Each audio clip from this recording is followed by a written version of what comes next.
দিয়েছেন। বলেন তো বনি ইসরাইলকে কিতাব দিলেন কম না বেশি? আল্লাহ বলেন আমি নবী দিলাম বেশি, আমি আল্লাহ তাদেরকে কিতাব দিলাম বেশি। এবার আসেন, আল্লাহ বলেন এগুলো তো আসমানি জিনিস, এইগুলা যেমন বেশি দিয়েছি, দুনিয়ার ক্ষমতাও আমি বনি ইসরাইলকে বেশি দিয়েছি। কেমন ক্ষমতা আল্লাহ বনি ইসরাইলকে দিয়েছেন? বনি ইসরাইলের নবী হযরত দাউদ আলাইহিস সালাম, তাকে এত বেশি ক্ষমতা আল্লাহ দিয়েছেন। হযরত দাউদ তার হাত দিয়া যদি কোনো লোহারে ধরতো, লোহাটারে ধরার সাথে সাথে আগুন লাগতো না, হাতুড়ি লাগতো না। আগুন আর হাতুড়ি ছাড়া শুধু দাউদের হাতের স্পর্শে লোহা পানি হয়ে যাইত। হাত দিয়া শুধু ধরতেন, সাথে সাথে কি পানি। তিনি লোহাটারে ধইরা মনে মনে চিন্তা করতেন এটা দিয়ে একটা তরবারি বানাবেন, কিচ্ছু লাগতো না, মন মতো খালি এটারে লাড়াচাড়া দিতেন, বাস তরবারি হয়ে যাইত। তিনি চিন্তা করতেন এটা দিয়ে একটা বর্ম বানাবো, বর্ম, শরীরে ঢাকার জন্য বর্ম। তো তিনি খালি নাড়াচাড়া দিতেন, এটা বর্ম হয়ে যাইত। তিনি চিন্তা করতেন একটা ঢাল বানাবো, কিছু করা লাগতো না, নাড়াচাড়া দিতেন, এটা ঢাল হয়ে যাইত। এই ক্ষমতা তার হাতে দিয়েছেন কে? ওয়া আলান্না লাহুল হাদিদ, দাউদের জন্য আমি লোহারে পানি বানায়া দিছিলাম। এই ক্ষমতা দাউদের হাতে দান করেছেন কে? আল্লাহ বলেন ক্ষমতা দিয়েছি বেশি। কেমন ক্ষমতা আল্লাহ বনি ইসরাইলকে দিলেন? পৃথিবীর মধ্যে সবচেয়ে ক্ষমতাধর বাদশা যিনি, হযরত সুলাইমান আলাইহিস সালাম, তিনি বনি ইসরাইলের বাদশা, বনি ইসরাইলের নবী। সারা পৃথিবীতে তার চেয়ে ক্ষমতাধর বাদশা অতীতে আসে নাই, ভবিষ্যতেও আসবে না। কেমন ক্ষমতাধর বাদশা ছিলেন সুলাইমান? আল্লাহ বলেন ওয়া হুশিরা লি সুলাইমান জুনুদুহু মিনাল জিন্নি ওয়াল ইনসি ওয়াত তায়রি ফাহুম ইউযাউন।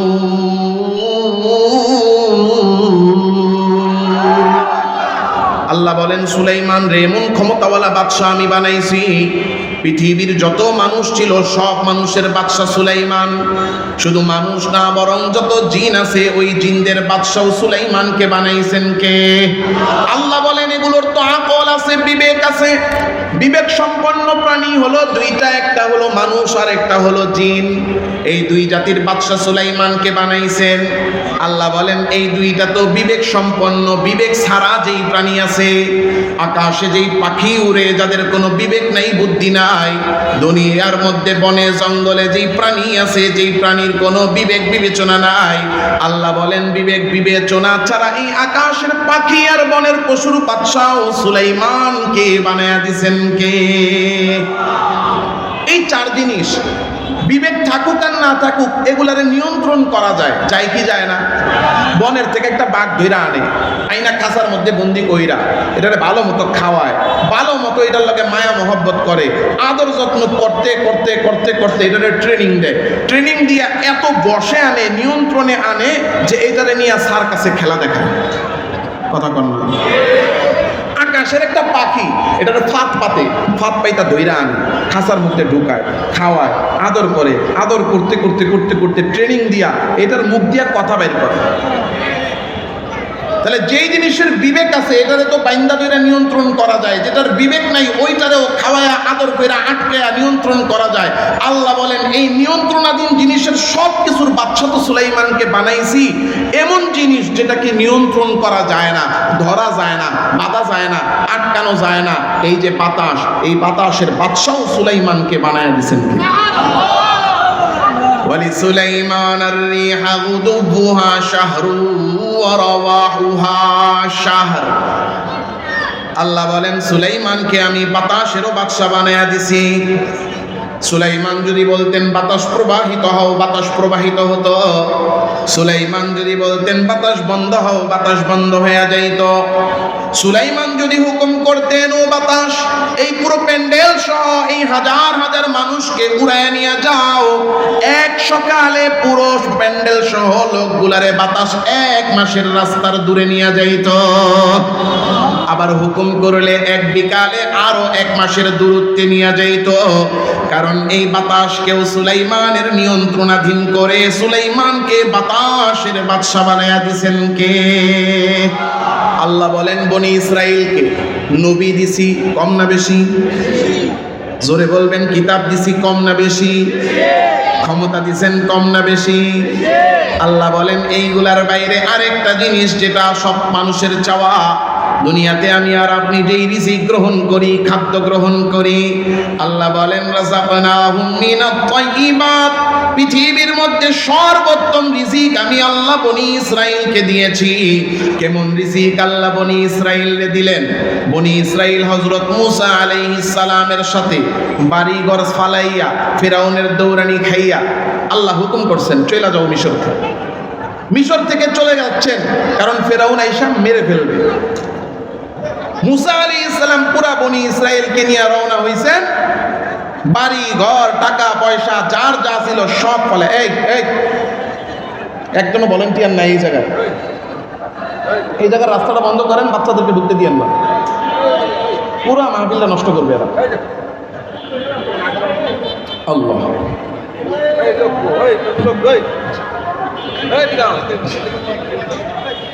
বনি ইসরাইলকে আল্লাহ বললেন কি, সমুদ্র পার হয়ে যাও। তাড়াহুড়া কইরা মূসা আলাইহিস সালামের সাথে সব চলে গেছে, গিয়া সমুদ্রটা পার হয়ে ওই পারে গেছে। বলেন তো বাড়িঘর আছে, টাকা পয়সা খাদ্য যেগুলো জমা করা ছিল আনছে না রাইখা আসছে? এখন এই পারে আসার পরে সবাই হাতে কইরা ইমার্জেন্সি যতটুকু পারছে অতটুকু আনছে। ওইগুলা কি বছর যাবে না 2-4 দিন? কারণ খায়া তো শেষ, খাবার পাবে কই? সব গিয়া মূসা আলাইহিস সালামকে বলতেছে, মূসা সব তো ফালায়া রাইখা আইসা পড়লাম, এখন খাবো কি? একটা ফসল ফলাইতেও কমপক্ষে 3 মাস সময় লাগে, এই 3 মাসে তো না খেয়ে মরবো। আর ফসল ফলাইতে হইলেও তো বীজ লাগে, ওই বীজও তো আমাদের কাছে নাই। হযরত মূসা আলাইহিস সালাম আল্লাহর কাছে দোয়া করলেন, আল্লাহ রিজিকের মালিক কে? জোরে কন্যা কে? আল্লাহর কাছে চাইতে পারি না, এই জন্য আমাদের অভাব। আল্লাহর কাছে চাইতে পারি না, আল্লাহর কাছ থেকে নিতে পারি না, এই জন্য মনে করি হারাম সারা, চুরি সারা, 2 নাম্বারি সারা আমরা না খেয়ে থাকবো। আল্লাহ তাআলার কাছে চাইতে জানলে, আল্লাহর কাছ থেকে নিতে জানলে চুরি করা লাগে না, ডাকাতি করা লাগে না, দুর্নীতি 2 নাম্বারি বাটপারি করা লাগে না। হালালের পথেও আল্লাহ খাওয়াইতে পারেন কি পারেন না? হযরত মূসা আলাইহিস সালাম দোয়া করলেন, আল্লাহ আমার উম্মত তো না খেয়ে মরবে, তাড়াতাড়ি রিজিকের ব্যবস্থা করেন। আল্লাহ দোয়া কবুল করে আল্লাহ হুকুম দিয়ে দিলেন, وَظَلَّلْنَا عَلَيْكُمُ الْغَمَامَ وَأَنزَلْنَا عَلَيْكُمُ الْمَنَّ وَالسَّلْوَىٰ كُلُوا مِن طَيِّبَاتِ مَا رَزَقْنَاكُمْ।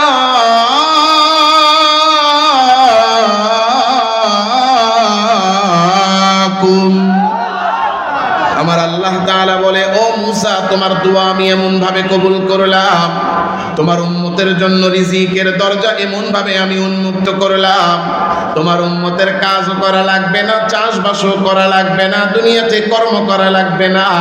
কোনো ধরনের কর্ম ছাড়াই আমি আল্লাহ তাদেরকে জান্নাত থেকে দৈনিক 2 বেলা মান্না আর সালওয়া পাঠায়া খাওয়ায়া দিব। একটানা 40 বছর আমার আল্লাহ বনি ইসরাইলকে জান্নাতি মান্নার সালওয়া পাঠায়া পাঠায়া খাওয়াইছেন।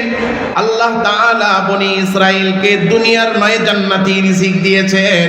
তাহলে বলেন তো নবী দিয়েছেন কম না বেশি? জোরে বলতে হবে, কিতাব দিয়েছেন কম না বেশি? আল্লাহ ক্ষমতা দিয়েছেন কম না বেশি? রিজিক দিয়েছেন কম না বেশি? এই সব কিছু বেশি বেশি দিয়া আল্লাহ বলেন বনি ইসরাইলকে সব নিয়ামত বেশি দিলাম। শুধু তাই না, ফাদ্দালনাহুম আলাল আলামিন, সব নিয়ামত বেশি দিয়া আমি আল্লাহ এই বনি ইসরাইলকে সারা পৃথিবীর মধ্যে শ্রেষ্ঠ জাতি বানায়া দিলাম। কিন্তু শ্রেষ্ঠ জাতি হওয়ার পরেও এই বনি ইসরাইলিরা ইসলাম গ্রহণ করে নাই, ঈমান আনে নাই, মুহাম্মাদুর রাসূলুল্লাহকে নবী হিসেবে মানে নাই। না মানার আর কোনো কারণ নাই, কারণ একটাই, তাদের মনের মধ্যে ছিল কি? হিংসা। শুধুমাত্র হিংসার কারণে। কিসের কারণে? এখন একটা প্রশ্ন আসে না, হুজুর কোন হিংসার কারণে তারা ঈমান আনলো না? এই প্রশ্নটা আসেনি? উত্তরটা আমি বলবো। যদি এই উত্তরটা জানতে হয় তাইলে আমাদেরকে ইতিহাসে যেতে হবে। ইতিহাসে যেতে রাজি আছেন? বলেন তো একটা মানুষের ইতিহাস শুরু হয় কারে দিয়া? বলতে পারবেন? ধরেন একজন ডাক্তারের ইতিহাস লিখতেছে, ডাক্তারের নাম আব্দুল কুদ্দুস, এখন তার জীবনী বা ইতিহাস মানে কি, তার জীবনী ইতিহাস লেখা শুরু করছেন ডাক্তার আব্দুল কুদ্দুস। এরপরে সর্বপ্রথম লাইনে কি লেখা হবে?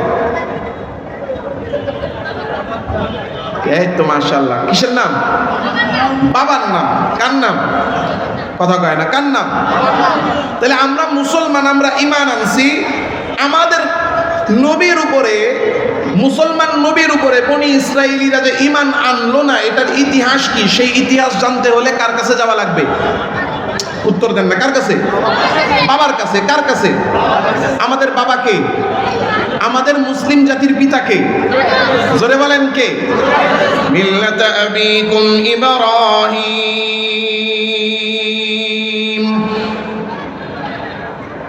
মিল্লাতা আবিকুম ইব্রাহিম ওয়া সাম্মাকুমুল মুসলিমিন।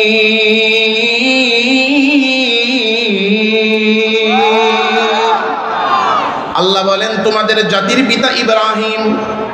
তাহলে আমাদের জাতির পিতা ইব্রাহিম, বাকি যা আছে সব হলো গোরার। কয় না, কয় না? আমাদের জাতির পিতা ইব্রাহিম, বাকি যা আছে সব হলো গোরার। জোরে কোন? জাতির পিতা ইব্রাহিম, বাকি যা আছে সব। ইব্রাহিম আলাইহিস সালাম আমাদের জাতির পিতা, তার কাছ থেকে ইতিহাস শুরু। ইব্রাহিম আলাইহিস সালামের দুই ছেলে, বলেন কয় ছেলে? একজনের নাম ইসমাইল। আমি বুঝানোর সাথে এই যে ডান বুঝাইলাম আর বাম, ডান বাম বুঝাচ্ছি না, দুইটা ছেলে বুঝাচ্ছি। ইব্রাহিম আলাইহিস সালামের দুই ছেলে, একজন হলেন ইসমাইল আর একজনের নাম ইসহাক। বলেন, একজনের নাম আর একজনের নাম। ইসমাইল আলাইহিস সালামের যখন জন্ম হলো, আল্লাহ তাআলা রব্বুল আলামিন হুকুম দিলেন, ইব্রাহিম তোমার এই ছেলে ইসমাইল এবং তার মাকে মরুভূমিতে রাইখা আসো। ইতিহাস জানেন? আল্লাহ তাআলার হুকুমে ইব্রাহিম আলাইহিস সালাম তার ছেলে ইসমাইল এবং ইসমাইলের মা হাজেরা দুইজনকে মরুভূমিতে নিয়ে গেছে। এক পোটলা খাবার, অল্প কিছু পানি দিয়া তিনি মরুভূমিতে রাইখা চইলা আসতেছে। বিবি হাজেরা ডাক দিয়া প্রশ্ন করে, ও স্বামী, আমাদেরকে যে রেখে যাচ্ছেন? না, চা লাগবে না, পানি দেন। থাকলে একটু গরম পানি দিতে পারেন, থাকলে দেন, না থাকলে না দরকার, না থাকলে পানি চলবে।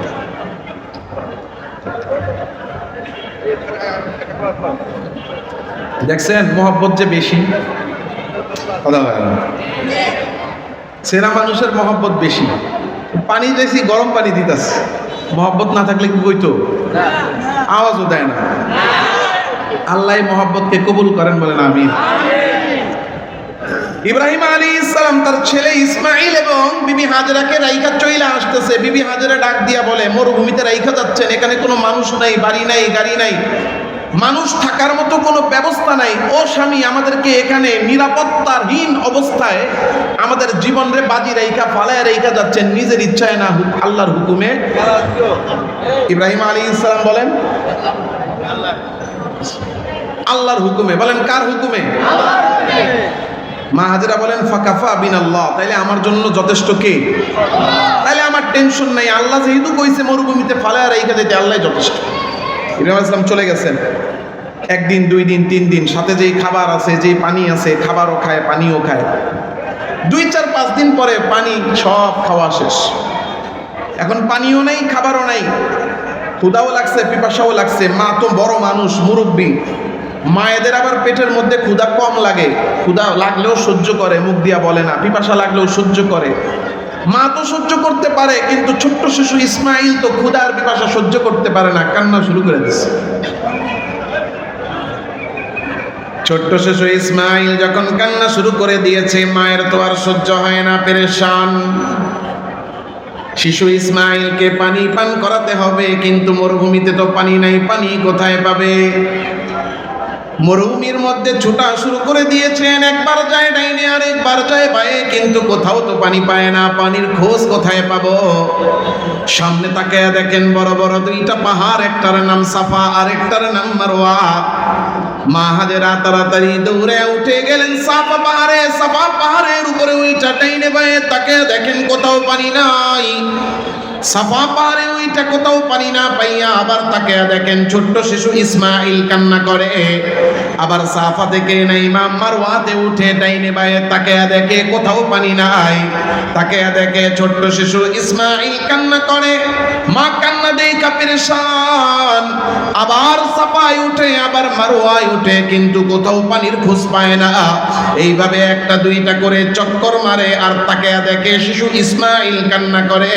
কান্না দেখা আবার অন্য পাহাড়ে উঠে আবার নাইমা দেখে কান্না করে, আবার অন্য পাহাড়ে উঠে। এইভাবে 7টা চক্কর মারছে। 7 চক্কর পর্যন্ত দেখে কান্না করে। 7 চক্কর হওয়ার পরে তাকে দেখে শিশু ইসমাইলের কান্না বন্ধ হয়ে গেছে। আকাশ থেকে একটা মেঘ এসে তারে ছায়া দেয়, আর ওই ছায়ার মধ্যে ছোট্ট শিশু ইসমাইল খেলা করে। ছোট্ট শিশু ইসমাইল যেখানেই পা ফেলায় সেখানেই মরুভূমির বালুর নিচ থেকে আমার আল্লাহ পানির ফোয়ারা বের করে দেন। আমার আল্লাহ ওই শিশু ইসমাইলের পায়ের নিচ থেকে একটা কুয়া বের করে দিলেন, যেই কুয়াটার নাম হলো জমজম। মা হাজেরা তাড়াতাড়ি দৌড়ে আসছে, আইসা সুন্দর করে বালু দিয়ে এই জায়গাটারে বেড়া দিছে, পানিগুলারে জমাইছে। আর আল্লাহ তো ওই জায়গায় একদম আনলিমিটেড পানি বেরি করে দিচ্ছেন, কুয়া দিয়েই দিচ্ছেন। বলেন কুয়ার নাম কি? জমজমের কুয়া। এখন ইব্রাহিম আলাইহিস সালাম কয়েকদিন পর আসছেন। কেন আসছেন? সন্তান আর স্ত্রীর খবর নিতে। আয়েশা মনে মনে ভয়ে ছিলেন, মইরা গেল না বাইচা আছে, কন্ত মরে গেছে না বেঁচে আছে। আয়েশাই আল্লাহর কাছে শুকরিয়া, আল্লাহ আপনার কৃতজ্ঞতা আমি কেমনে আদায় করব, কেমনে শুকরিয়া আদায় করব। আল্লাহ বলেন শুকরিয়া আদায় করার জন্য একটা ঘর বানাও। কি বানাও? আমার জন্য একটা ঘর বানাও।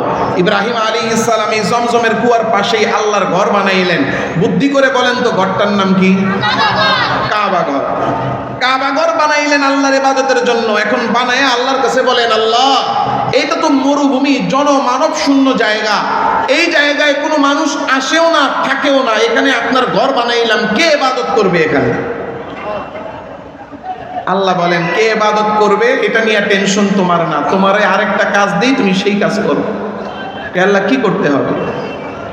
আযিন ফিন নাসি বিল হজ্জি ইয়াতুকা রিজালা ওয়া আলা কুল্লি যামিরি ইয়াতিনা মিন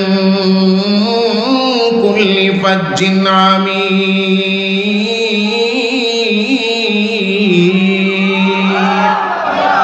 আল্লাহ বললেন ইব্রাহিম তোমার কাজ হলো, তুমি এই যে আবু কুবাইস পাহাড় আছে, যারা হজ করতে গিয়েছেন, উমরায় গিয়েছেন, তাদেরকে ঘুরতে নিয়ে যায়। আবু জেহেলের বাড়ি যেটা এখন টয়লেট, এই টয়লেটের পাশেই আবার নবীজি সাল্লাল্লাহু আলাইহি ওয়াসাল্লামের বাড়ি, যেটারে এখন লাইব্রেরি বানানো হয়েছে। ওই লাইব্রেরির পিছনেই, মানে নবীজির ঘরের পিছনেই একটা পাহাড় আছে, ওই পাহাড়টার নাম হলো আবু কুবাইস পাহাড়। আল্লাহ বললেন এই আবু কুবাইস পাহাড়ের উপরে ওইটা তুমি ঘোষণা দিয়া দাও। হযরত ইব্রাহিম আল্লাহর হুকুমে পাহাড়ের উপরে ওইটা খালি গলায় ঘোষণা দিয়া দিলেন, ও পৃথিবীর মানুষেরা, আমি আল্লাহর হুকুমে আল্লাহর ঘর বানাইছি। তোমরা যে যেখানে আসো আল্লাহর ঘরে আইসা আল্লাহর ঘরে তোমরা হজ করো, ইবাদত করো। পাহাড়ের চূড়ায় দাঁড়াইয়া খালি গলায় ডাক দিলেন ইব্রাহিম, আর খালি গলার ওই আওয়াজ পৃথিবীর আনাচে কানাচে সব মানুষের কানে, এমনকি আলামুল আরওয়াহ রূহের জগতের রূহদের কানেও ওই আওয়াজ পৌঁছায়া দিলেন কে? ওই আওয়াজ পেয়ে পৃথিবীর মানুষ পঙ্গপালের মতো ছুটে আসতে লাগলো আল্লাহর ঘরে হজ করার জন্য। যখন কিনা মানুষ এখানে আনাগোনা আর আসা যাওয়া শুরু করেছে, যেখানে মানুষের আনাগোনা সেখানেই ব্যবসা। যেখানে মানুষের আনাগোনা সেখানে কি ব্যবসা। দেখেন না, এই যে কদমতলী মোড়ে যান, এখানে দেখবেন রাস্তার দুই পাশ পুরা খালি দোকান আর দোকান, দোকান আর দোকান। কন্ত এগুলা কি মার্কেট? উত্তর দেয় না, মার্কেট। তাহলে ফুটপাত তো মার্কেট না, ওইটা হাঁটার জায়গা, গাড়ি চলার জায়গা। ওইটা মার্কেট হইলো কি লিগা? মানুষের আনাগোনা আছে না নাই? ওখানে মানুষের আনাগোনা বেশি, এই জন্য ভালো লোক মন্দ লোক সবাই চিন্তা করছেন লোক আছে, এখানে ব্যবসা আছে। এখন মানুষ হজ করতে আসা শুরু করছে, তাহলে যেখানে আনাগোনা সেখানেই কি ব্যবসা। এখন ব্যবসায়ী কাফেলাগুলা চলাফেরা করে, আর গিয়া দেখে মরুভূমির ভিতরে এখানে মানুষ আসে, এখানে ব্যবসাও আছে। এখন গিয়া তারা ইসমাইল আলাইহিস সালামকে বলে, ইসমাইল আপনি তো এই কুয়ার মালিক, কারণ কুয়া আল্লাহ দিছে কারে? ইসমাইল আলাইহিস সালামের পা থেকে, তাহলে এটার মালিক কে? ইসমাইল আলাইহিস সালাম বলে যে আপনি তো কুয়ার মালিক, আপনি আমাদেরকে পানি দেন, আমরা এখানে থাকি, ব্যবসা বাণিজ্য করি, আর চাষবাসও করব, আপনাদেরকে টাকা পয়সাও দিব, আর বিভিন্ন জায়গা থেকে খাদ্য আনলে আপনাদের তো খাদ্য লাগবে, আমরা খাদ্যও দিব। ইব্রাহিম আলাইহিস সালাম অনুমতি দিয়ে দিলেন, তোমরা থাকো। ইব্রাহিম আলাইহিস সালাতু ওয়াস সালাম এখানে বংশ বিস্তারও করলেন। আস্তে আস্তে এখানে বসতি তৈরি হলো, মানুষ বসবাস করতে করতে করতে করতে এই মরুভূমির ভিতরে কাবা ঘরকে কেন্দ্র করে একটা শহর তৈরি হলো। বলেন তো শহরটার নাম কি? মাশাআল্লাহ, কি শহর? মক্কা শহর। তাহলে এটা ছিল মরুভূমি। কি ছিল? কথা কন না, কি ছিল? ছিল মরুভূমি। সেই মরুভূমিতে আল্লাহ আগে পানি দিল যাতে মানুষ বসবাস করতে পারে। পানি দেওয়ার পরে দিলেন আল্লাহর ঘর যাতে মানুষ আসে। এখন মানুষ আনাগোনা শুরু হইল, আল্লাহ এখানে শহর বানাইলেন। এবার বলেন শহরের নাম কি? মক্কা শহর। এই মক্কা শহর আবাদ হলো ইসমাইল আলাইহিস সালামের বংশধরের মাধ্যমে। কার বংশধর? ইসমাইল আলাইহিস সালামের বংশধরের মাধ্যমে। কিন্তু বংশধরের মধ্যে আবাদ হলেও ইসমাইল আলাইহিস সালামের পরে এই বংশে আর কোনো নবী আসে নাই। কি আসে নাই? কত বছর? 2500 বছর। বলেন কত বছর? 2500 বছর পর্যন্ত ইসমাইল আলাইহিস সালামের বংশে এই মক্কা অঞ্চলে আরবে কোনো নবী আসে নাই। নবী না আসার কারণে এই অঞ্চলের লোকেরা আল্লাহকে ভুলতে লাগলো। ভুলতে ভুলতে ভুলতে ভুলতে ভুলতে ভুলতে তারা আল্লাহকে এমন ভুললো যে তারা মূর্তি পূজা শুরু করলো। মূর্তি পূজা করতে করতে এমন অবস্থা যে তারা কাবা ঘরের মধ্যে মূর্তি ঢুকাইছে 360টা। কয়টা? 360টা। তাইলে বলেন মক্কা নগরীতে বসবাস করে কার বংশধর? কয় না, কার বংশধর? ইসমাইল আলাইহিস সালামের বংশধর। এত কষ্ট করে না কয়া শর্টকাটে কোন বনি ইসমাইল। মক্কা নগরে কারা বসবাস করে? বনি ইসমাইল। বনি কোন শহরে? মক্কা শহরে। এর দুরা মনে থাকবো তো? কেটা কেটা ভুলবেন হাত তোলেন। কে কে মনে রাখতে পারবেন ইনশাআল্লাহ? আল্লাহ সবাইকে কবুল করেন, বলি আমিন। তাইলে আসেন, একজন এলো বনি ইসমাইল। এবার আবার আসেন বাবার কাছে। ইব্রাহিম আলাইহিস সালামের আরেক ছেলে, তার নাম কি? কথা কয় না? ইসহাক আলাইহিস সালাম। উনি কি ছিলেন? নবী। উনিও কি ছিলেন? নবী। ইসহাক আলাইহিস সালামের ছেলে ইয়াকুব আলাইহিস সালাম, তিনিও নবী। তাহলে ইসমাইল আলাইহিস সালামের বংশে কোন নবী 2500 বছরে কোনো নবী নাই, নবীর সিলসিলা বন্ধ। আর ইসহাক আলাইহিস সালামের ছেলেই নবী। তাহলে নবীর সিলসিলা আছে না নাই? মানে ছেলের দিয়েই চালু হয়ে গেছে। তাহলে ইসহাক আলাইহিস সালাম নবী, তার ছেলে ইয়াকুব তিনিও নবী, ওনার ছেলে ইউসুফ তিনিও নবী। আল্লাহু আকবার। এই ইয়াকুব আলাইহিস সালামের আরেক নাম হলো ইসরাইল। বলেন ইয়াকুব আলাইহিস সালামের আরেক নাম কি? একই ব্যক্তির দুই নাম, একাধিক নাম আছে না নাই? এই ইসরাইল আলাইহিস সালাম মানে ইয়াকুব আলাইহিস সালামের 12 জন ছেলে। কয়জন ছেলে?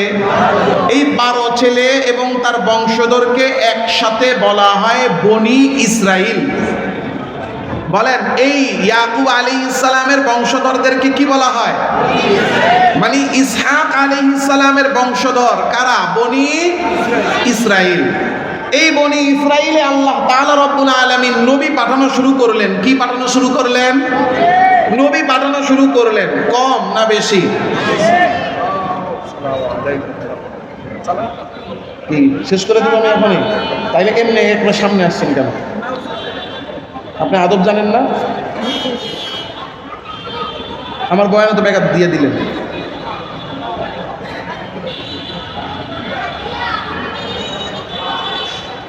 আল্লাহ, আমি শেষ করে দিচ্ছি 5 মিনিটের মধ্যে ইনশাআল্লাহ। তাহলে ইব্রাহিম আলাইহিস সালামের এক ছেলে, তার বংশধর, তাদের নাম কি? বনি ইসমাইল। ওনারা কোথায়? মক্কায়। আরেক ছেলে ইসহাক আলাইহিস সালাম, তার ছেলে ইয়াকুব, তার বংশধরদেরকে কি বলা হয়?